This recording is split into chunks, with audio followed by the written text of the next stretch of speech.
production of the offense and the progress that you made? I think we're progressing every day. We're not where we want to be.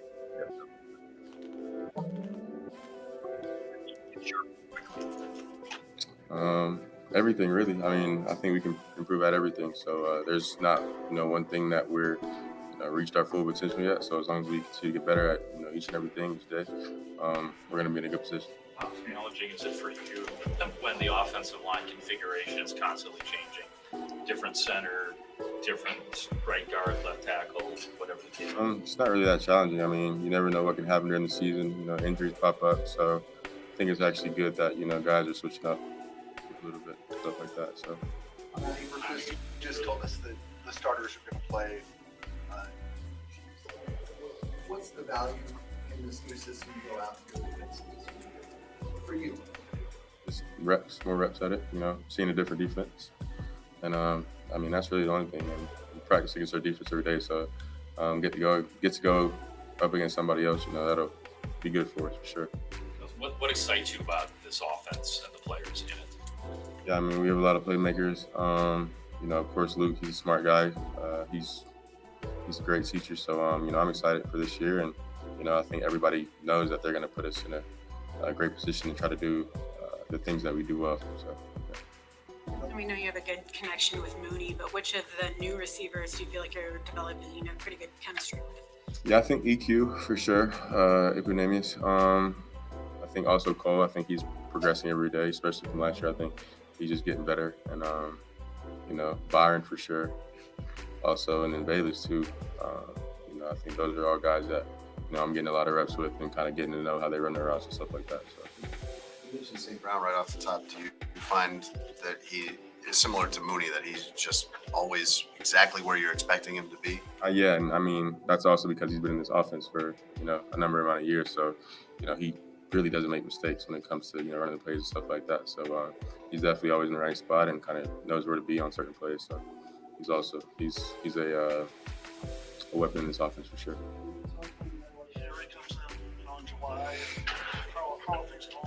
It's definitely tough, but I think he's picking up on the offense well. He's doing extra stuff with the coaches, trying to learn the offense and doing extra walkthroughs and stuff like that. So he's picking it up faster than I thought he would for sure. What for you was the most encouraging moment, most encouraging sequence that I think we did all right in the move the ball period, and then I think the 2-minute period we went down there and got a field goal. So just those real game moments where first, second, third down, just moving the ball, converting on third down. So I think those periods were exciting. Walk away from that though, like in knowing that you guys aced the situation where Montgomery fell down where he needed to and you guys were able to get the spike off. Yeah, I mean that was cool, but in that situation, it's on me to just tell him that I think we had like 19 seconds at the time, so no timeout, so he could have got more yards and even the first play or first down to where we could have clocked the ball and maybe have gotten one more shot at the end zone. So that's just on me to tell him, hey, we don't have to necessarily get out right after you catch the ball. You can try to pick up as many yards as possible because 20 seconds on the clock, that's still a lot of time to get on the ball and the clock gets things from the sideline on plays where it appears to be late, and I know you guys are still working through that process. Without knowing exactly what the details of the play are, it's hard to kind of tell why it may be late. Can you tell us some of the things that go into the play that may make a throw a little bit later than it seems like it should be? It just depends what play it is, what specific play you're talking about. So maybe yesterday in Kill, kind of on his corner route, it seemed like we were late kind of getting back over to that side. Oh yeah, I was just reading the left side of the field first, and he was so wide open. I was like, ain't no way he's this wide open. But that's just coming with plays. I think that was our first play we ran it in camp. So the more we run the plays, the more we'll get comfortable with it. So for somebody who's had a lot of success in your football life, how do you balance the urgency of wanting to see this offense take off versus the patience of understanding the process at hand? Yeah, it's tough because, you want to know everything right now. You want to be successful at everything right now. So it's really just, knowing that there's going to be mistakes, knowing that you're going to have to learn, and just making sure you don't make the same mistakes twice. I think that's one big thing. And there's going to be failures, but just learning from, plays that you maybe messed up on, learning from that, and, of course, not doing it again. So. To that end, when the defense offense seems to get better, like yesterday, for instance. Does frustration ever seep in, even though you know it's part of the process? And do you ever wonder, like, hey, does it ever come to you, like, where you think, like, maybe we're not getting as far as we need to go, or there's an issue? Or I mean, it's gonna come, but I mean, my competitive nature. I think everybody on the offensive side of the ball is competitive nature. I mean, you're gonna want to be successful every day. But you want to have a successful play every play, but you also got to know when to take your wins and losses. And I think that's one thing, I need to do a better job this year is when the play's not there, throw the ball away or, check it down. So that's one big thing that, I have to get used to because I feel like, in college, it's just like, you have pretty good players around me. And we're in the league now. So the defense gets paid too to make plays. But when the play's not there, just move on to the next play and get on the next play. You said you don't care about like the outside noise of the, but is it tough in training camp when so much of this is public? Everyone's watching the development, and it's not as smooth as they like. I mean, they're not playing, so it doesn't really matter. They're not helping us win, so it's really no. But you see progress where maybe others might not, because it does, we know the thing is we know our offense, we know the plays. We know what's supposed to be going on, but it's hard to have an opinion on something when you don't really know what's going on the inside when you're just looking at it from an outside view. So, it's stuff like that. But of course, they want to see big plays, this and that. But, we're playing situational football. We're, 3rd and 4. We're getting the first down. We're not worried about a touchdown at the moment. We're trying to get the first down first. And if a touchdown comes out of it, then that's what it is. But, that's why you really can't, take their opinions into account, which they're entitled to have their opinion, but at the end of the day, like, they don't know what's going on. The person who's trying to manipulate or take advantage or make plays against them on the other side of the ball, how have you seen Jaquan and Kyler grow in the time that they've been here? Jaquan, I think he's a really good player. Just his size, his length, and his arms are really good. He's smart. So is Kyler. Kyler's really smooth with his feet, and I think those guys are improving every day. I know they're trying to move Kyler to nickel a little bit, getting him kind of used to doing that. So, just move it around and, getting used to the speed of everything. I think, Jaquan and Kyler are doing a great job of that. When the offense doesn't maybe have the success that you want, like yesterday in the 2-minute drill, then you come back and are successful today, does the mentality change? You obviously are going over the tape of the practice, but do you, as the leader of the offense, do you talk to the guys about specific things, or whether it's a certain play or a mentality for the success of the next day? Yeah, for sure. I think that's one thing, Coach Flus harps on is situational football, 2-minute. Like, he harps on that so much because he knows that they're going to pop up so many times in, a lot of games this year where it's going to come down to that 2-minute drive, this and that. So, like tonight, I think in our walkthrough, we're just doing straight 2-minute stuff. So, just situational football, like I said before, just, focusing on those situations. And when those situations pop up in games, being able to execute them. So, the more we do it, the more we'll be better at it, for sure. Byron Pringle had mentioned that you're not afraid to get on guys if the example he gave is that at one point he wasn't lined up right and you get on these guys. Are you using your voice more on the field now than ever? Yeah, for sure. Those guys know not to take it personal because we're all fighting for the same goal. We're fighting to win games. So, when everybody messes up, we had to talk before camp. We're gonna hold everybody accountable and stuff like that. So, if you're not doing your job or you mess up, you're gonna get harped on. You're gonna get yelled at. But at the end of the day, nobody's gonna take it personal. Everybody's good, working to win games. So I think that's all that matters. And if they take that positively, then we can get better with that. Do you like being? Are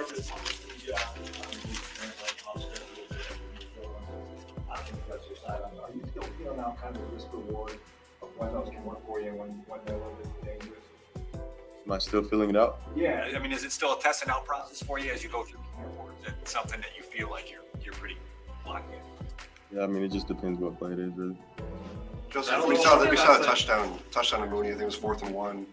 It seemed like a very easy pitch and catch. But what are the things that made that look so easy that all came together? It's timing and reps at it.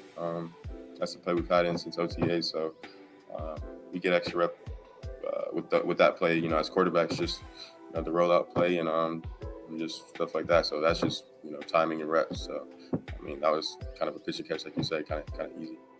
Going back to that little shovel pass flip, is that something you've worked on deliberately to try and work into your repertoire? Is that something that just kind of happened organically? And Just happened organically. Yeah, it just happened naturally. So I mean, when the check down's right there, I'm running this way.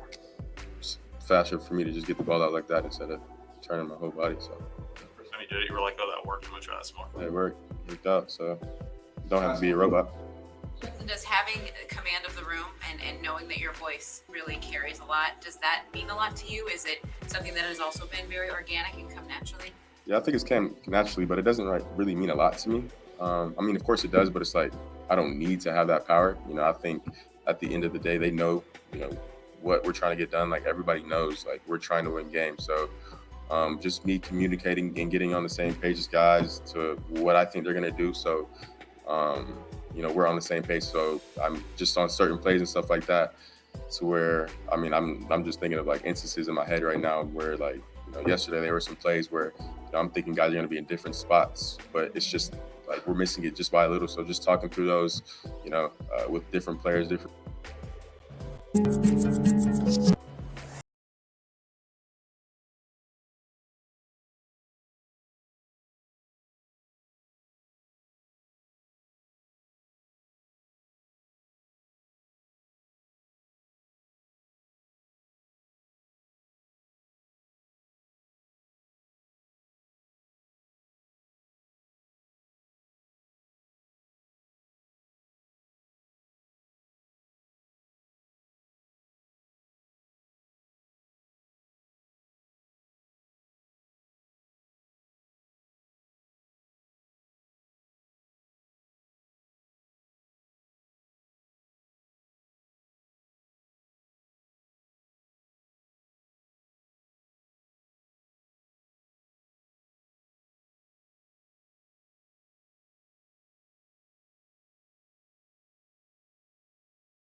What's up, everybody?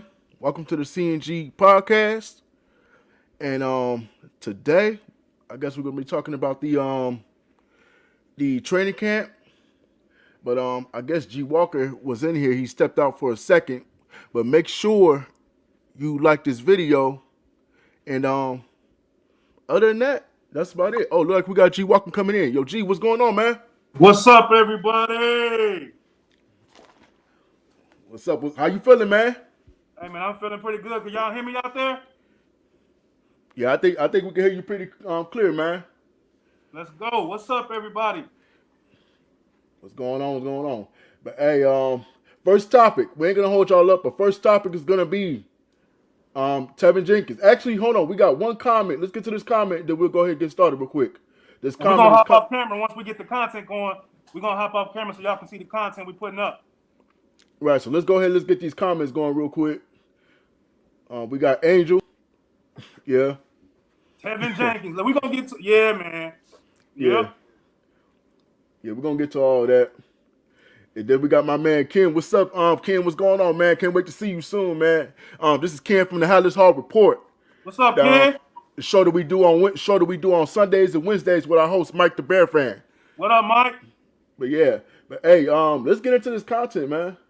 Let's get into what we're gonna be talking about first off.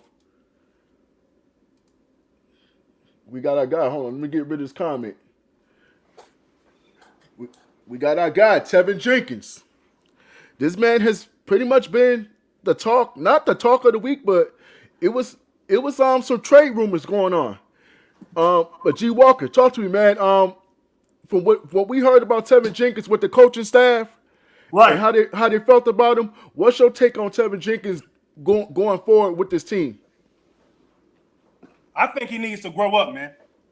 I think he needs to grow up. I think he came into a situation last season where he thought that, he was a made man because Ryan Pace and Matt Nagy was there. But it's a new ball game, man. Put your big boy pants on and go practice. Yeah. What are you waiting on, man? So I just feel like, he probably feel like he got his wind knocked out of him, his feet, from up under him. But hey, man, you got to compete. You got to compete. Nothing is easy. And we just seeing what he's made of, man. He looks a little bit exposed to me. What you think? Hey, man, Ken said low risk, high reward to keep him. Okay, that's a good point. But I will say that a lot of us is talking about potential. Hold on, you guys. I got some feedback. Let me jump in and jump back out. G, go ahead and continue, man. Yeah, man, I just think that he just need to grow up, man. I mean, we just under a new regime. They looking at everybody in their skill set, and he's one of the guys that's sticking out like a sore thumb. He's being exposed. So that looks like somebody that you can't fight with in a battle. Like he a quitter to me. He looked like a straight up quitter. So everybody's getting a fair chance to show what they got under this new coach, under this new GM, what their talent is, what their skill set is. And he's looking like he doesn't want to be a part of it. He looks like he wants the easy way out.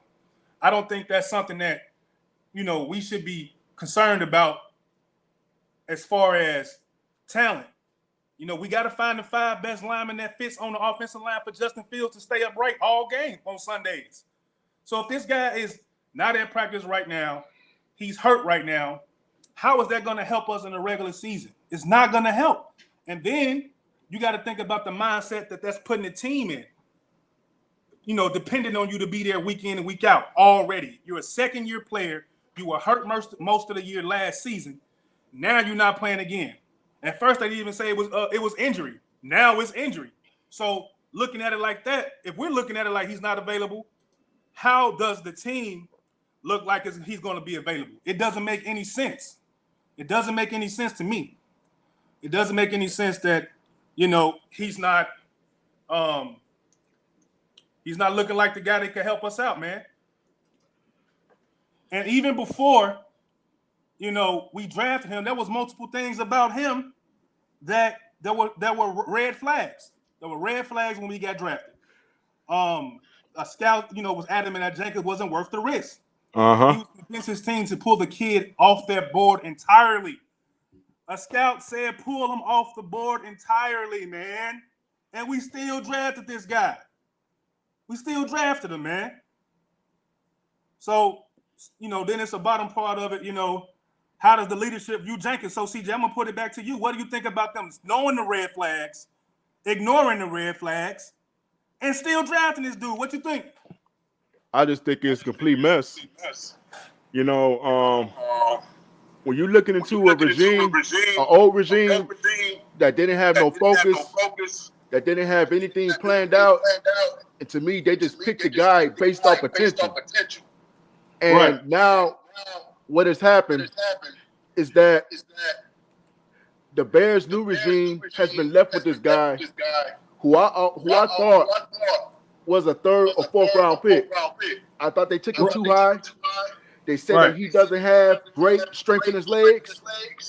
And you can see that from the fact that he's getting pushed around on the offensive line by smaller defenders.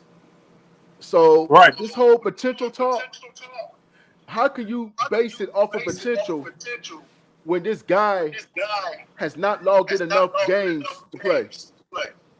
You know what I mean?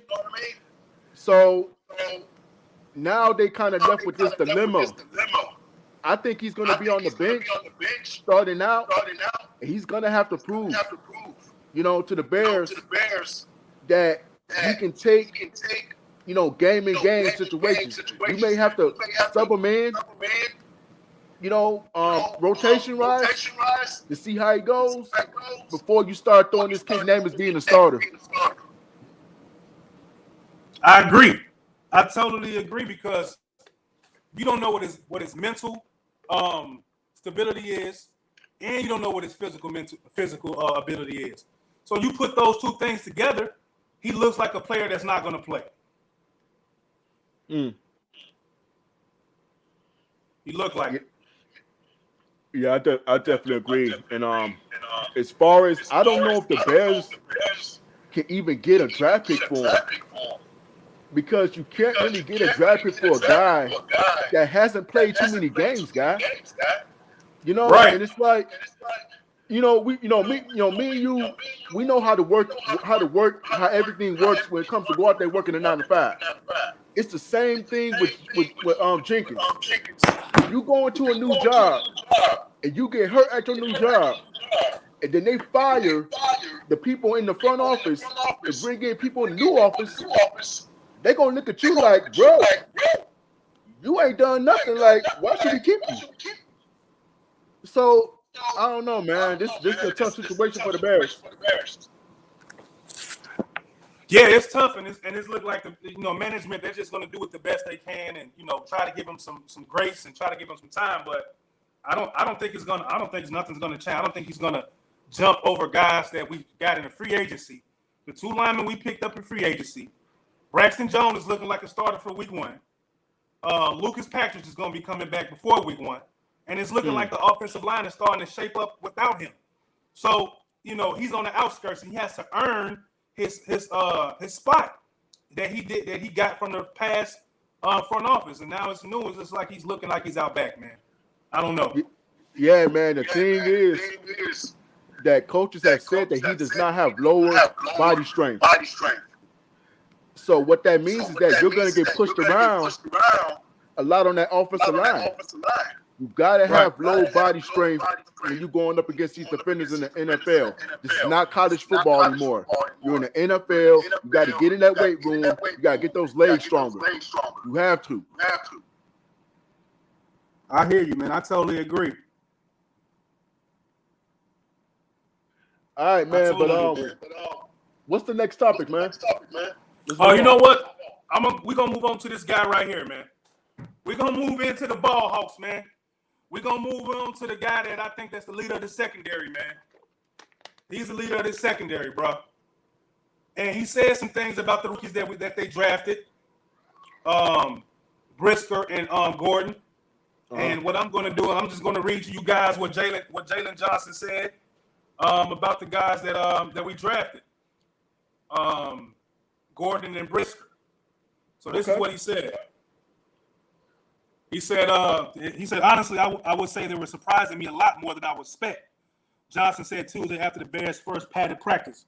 I would say I'm going to start with Kyler first, just his versatility, being able to play and learn the nickel spot. That's not an easy position, single-handedly to learn. But for him to initially come in and learn the corner, then transition to more of that nickel back, it just shows his IQ of the game, shows his learning ability, being coachable. So what you think about that, CJ? What you think about a player coming in right away and pretty much picking up that nickel position? Yeah, with him, I heard he was good, but I really didn't get a lot of intel on him. I mean, after they drafted him, but from hearing this, I like the fact that they can put him in different spots on the defense.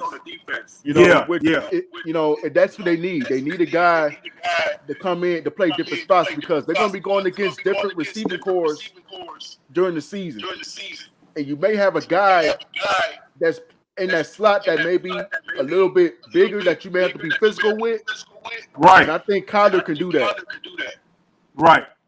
I think he can too. And the most important thing is not only is the organization backing him up, the guy that's pretty much a lockdown corner for our team is pretty much showing him that he can do it.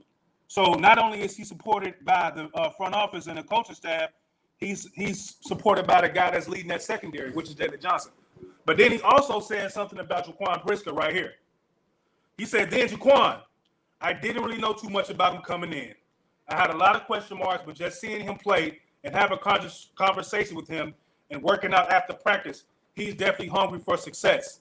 He's definitely a competitor. He wants to win, and I love that to start with for sure. So what you think about Jaquan right now? He looks like he's very physical, and he's a ball hawk. So what you think about these comments right here by Jalen Johnson? I'm not surprised by him. You know, that's what I saw on the tape when the Bears drafted him. So it doesn't surprise me at all that JJ says it's about him.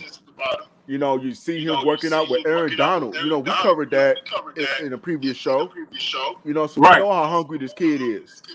And Yeah. I've been waiting for so long for them to get a safety that can really bring that aggressiveness to the defense on the backside. That's something that we've been missing, I'm going to say, since probably the early days of Eddie Jackson from the beginning. Right. Let's just look at some of these comments. We got Ken. Let me see what Ken said. Go ahead and pull that up. He said, he talking about Jenkins. He said he played decent last year when he came in from injury. He is a project, but one we really have no choice but to develop or take the hit on. So what you think about that? I think Ken is correct. I mean, you know, we have to, the biggest thing, we have to keep him until he develops into a player that we can either keep long term, that can be good for us, or we got to move him. But we can't move him right now. Yeah, then we got Buddy that said he's a dead cap hit, $2 million more than savings. $2 more million in savings.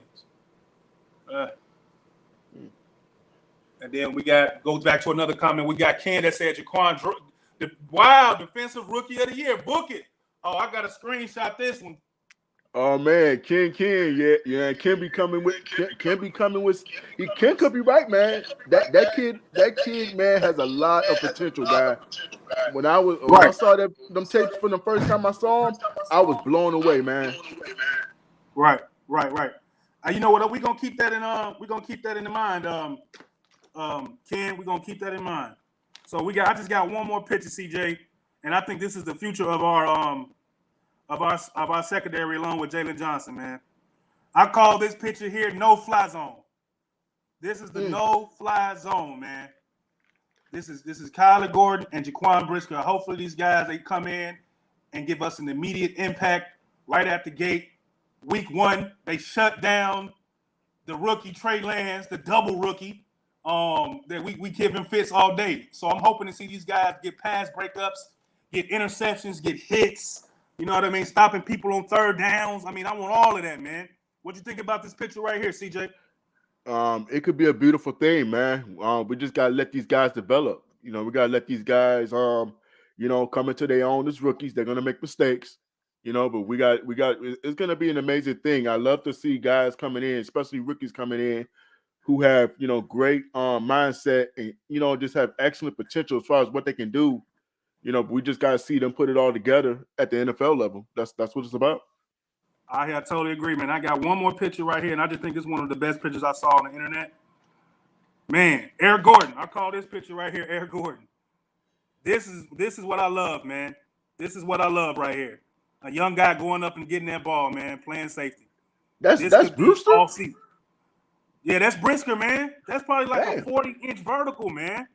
Yeah. Man, him and Kyler got excellent vertical leaps, man. Jeez. Excellent. All right. Excellent. So this is what I want to see all season. I might put this as a screensaver or wallpaper to my phone, man. I really love this. I really love it. Because look how he got the ball. Look, it's perfect. It's textbook defense. Look at his arm, bro. One right arm right there on the offensive player, and the left arm, he got the ball. That's perfect, bro. That's perfect. Yeah, all right. That's crazy. We got another comment. We got another comment from Ken real quick before we move on to the next thing. Oh, he said to be honest, Bears D is highly underrated. People just see Max and Hicks and go on and forget the rest. You know what, Ken? I totally agree, man. I totally agree. I think the secondary is a lot better than what we were just 1 season ago. 1 season ago, we already better than we were. So, exactly. Yeah, what you think about that comment, CJ? Exactly, man. I agree. My biggest thing is for the Bears moving forward with this new regime is that they improve game by game. That's what I want to see. You know, if they start off shaky in the beginning, then that's fine. But game by game, they need to be improving. Wow, we got more people coming in as we go. Okay. So we're gonna go to the next portion. Go to the next portion, Bears. This is something I saw. It's called Winners and Losers of Camp. So, CJ, I'm gonna start off with Tanky Jenkins. You can go with Gordon. Tanky Jenkins, the biggest loser of training camp thus far. Thus far, for a guy that has to prove who he is and prove that he's capable of starting, he started off on the wrong left foot and the wrong right foot to make a first impression, bro. Oh my goodness.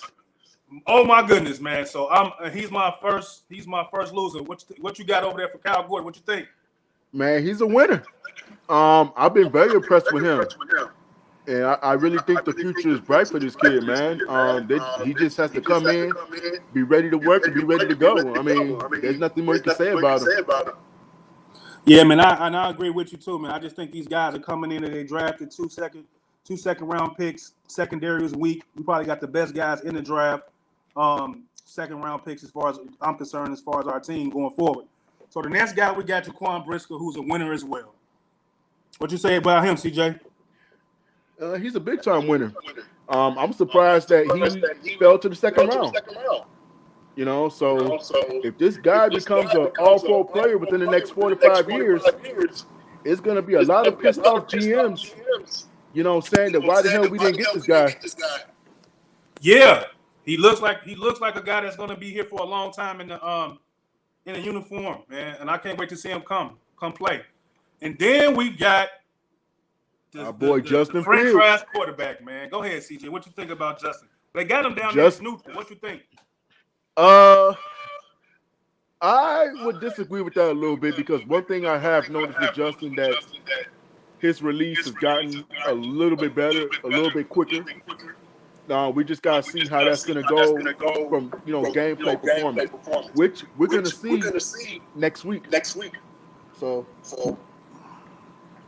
yeah, we're gonna see next week, man. And I just think I agree with the person. I think he's been neutral. I've been reading about tweets and I've been reading about and seeing videos where he's having off days and on days and guys dropping passes and guys not running their routes right, and he got to get guys to the line. And it looks like it's a lot of the offense that's not about him because he's picked up on the playbook pretty quickly.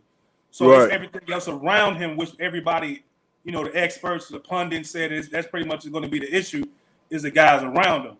I just think the guys like the secondary is going to give him fits all camp.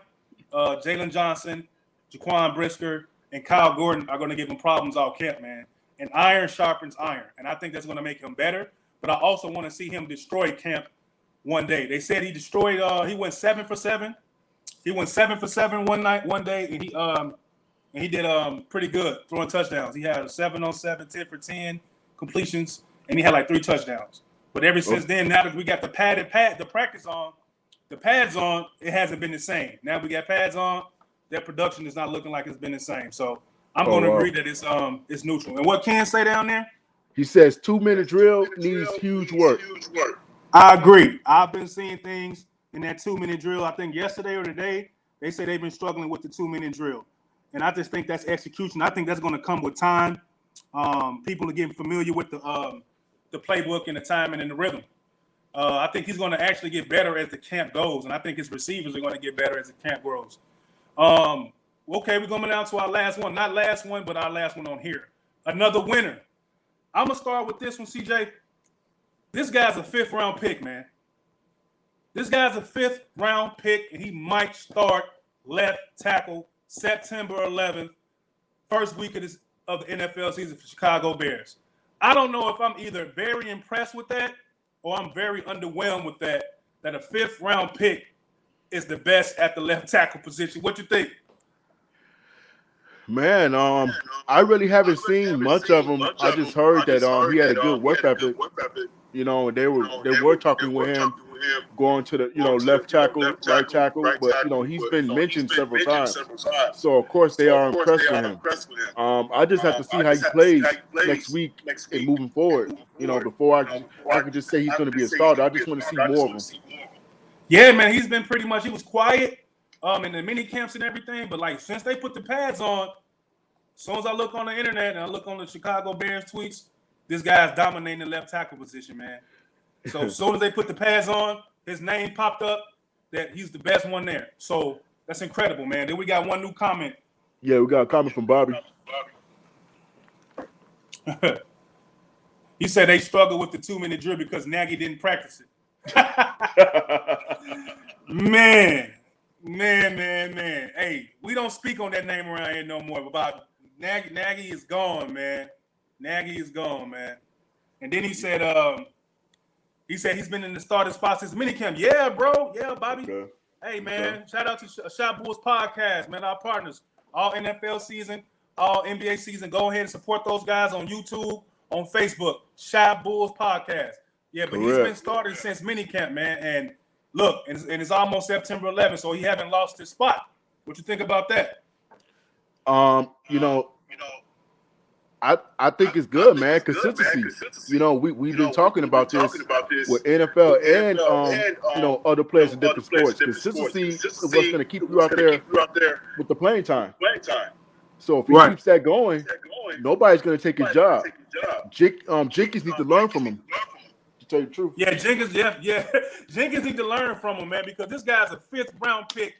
Jenkins was coming in as a 2nd-round pick to be a left tackle starter. And this guy's a 5th-round. Hey, that's a gut punch, man. But we got one more comment from your boy Ken. Let's see what he's talking about. You said training camp is raising the hopes and dreams falsely for years. Hey, and you right about that, man. And you right about that. You totally right. Training camp. And exposes guys too. What Bobby say, CJ? What he say? Jenkins is supposed to be teaching him. Yeah, right. I know, right? Yeah, exactly. Like, what is going on? This is crazy. I don't know what's going on with Jenkins, man. He needs, some therapy or something, man. This is not looking good for his career. And even if he does get traded from the Bears, who's to say that what he's done here as far as his attitude, his physical ability, his mental ability doesn't travel? You are who you are.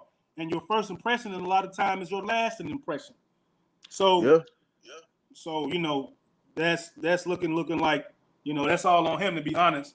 But I got one more winner. What's the guy from the Green Bay Packers that we picked up, the St. Brown guy? He's something, man. St. Brown. They say he's been having a good camp. I think he's been having a good camp. The wide receiver from Green Bay. Okay, yeah. They say he's been having a good camp, but that's cool because he knows the offense, and him and Gesky come from that offense. So it's not surprising. It's really not surprising to see him having a good camp. But it's good to hear, though. It's good to hear. And we signed a cornerback today. Did you see that? Yeah, I brushed through it, but I didn't. I know it was a couple of guys that maybe they were trying out, but I think the guy name was Vernon. I can't remember what his last name was, though. Hey, look at Bobby. Brian Pringle, another loser. Hey, man, these guys they putting together for Justin right now. I don't know. We got to give these guys a chance. You know, maybe Justin can elevate their talent. As long as you can protect Justin, I think we're going to be okay. I really think we're going to be okay. If they can protect him, I think he can find the open guys, and guys just got to get open. I think that's good. I think we'll be all right. They got to catch the damn ball, though, man. Yeah, they definitely got to catch that ball. For sure, they got to catch that ball. Any more quick hits you can think of? What about I guess before we get out of here, Robert Quinn, he's really practicing, huh? Yeah, man. For somebody that we kept hearing wanted out, you know. But I guess if he's focused and he wants to play this year, then hey, I'm all for it. Hey, I'm all for it too, man. Let me just go through some of these. They said there were 2 non-injury concerns about Jenkins coming into the draft. Folks don't think he had the lower body strength to even be an elite tackle. Didn't I just say that? You just said that. That just proves you right, man. That just proves you right. But hey, CJ, man, if you don't have anything else, man, that's it for me. This has been fun, man. And I hope you guys enjoyed the pre-show. We're working out I think it was good, you know, but sometimes it is what it is. But I don't have nothing else, man. Yeah, man, and y'all stay tuned, man. For y'all Bear fans, stay tuned because next Saturday, last thing I have to pull up. Next Saturday, the Bears got their first preseason game against the Chiefs. Now I know the starters are not playing, but we got to at least. Let's talk about this for a second, CJ. Let's talk about this. Well, go ahead. Let's talk about lead us up here for a minute. Well, go ahead. Yeah, man. My thing is that as far as this game, I expect Justin to probably play. Maybe it's a halftime. But those other guys, Gordon, Brewster, you're probably going to see them for 2 quarters as well. Most of the guys, you're probably going to see them for 2 quarters.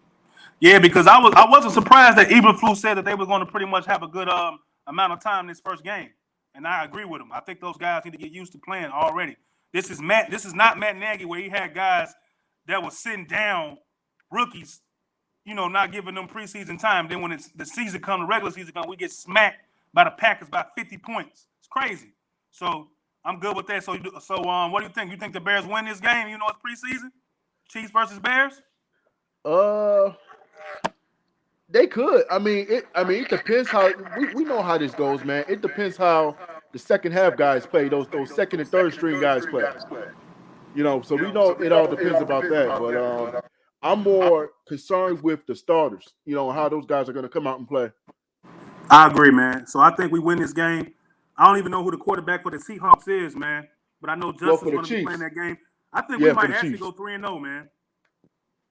Yeah, that's actually for the Chiefs game, but yeah. Oh. Yeah, I think we go 3-0 for this preseason, man. Well, all right. I guess that's gonna wrap up the podcast. We appreciate everybody coming in. We appreciate all you guys leaving the comments from Ken to Bobby. You know, to everybody who was watching. Buddy left a comment as well. Angel, we appreciate all you guys. Yep. And that's pretty much it, man. I guess we're gonna see you guys. What is it? Next Saturday? Are we doing a pregame show for next Saturday? Before even that, man, we gotta tell the people I'm gonna be at the Bears Family Fest next Tuesday. Oh yeah. Hey, God, lead the way, man. Hey, to everybody that's listening, I will be at Soldier Field Tuesday for Family Fest. 100 row seats right in the middle, 50-yard line. I'm gonna be right down there, smack in there. So I hope I get some pictures. I hope I get some good video. I should get some good footage. I should be able to talk to the players, and I'm gonna take a bunch of pictures. So you know what I'll do? I might even have a small episode for the CNG podcast about it and put everything on the CNG podcast. Go live, and then when I come back, maybe in the afternoon around this time, I will have a little quick episode to show y'all everything. But that's it for us. We got 2 more little videos to show y'all. So here we go. That's it for me. Peace.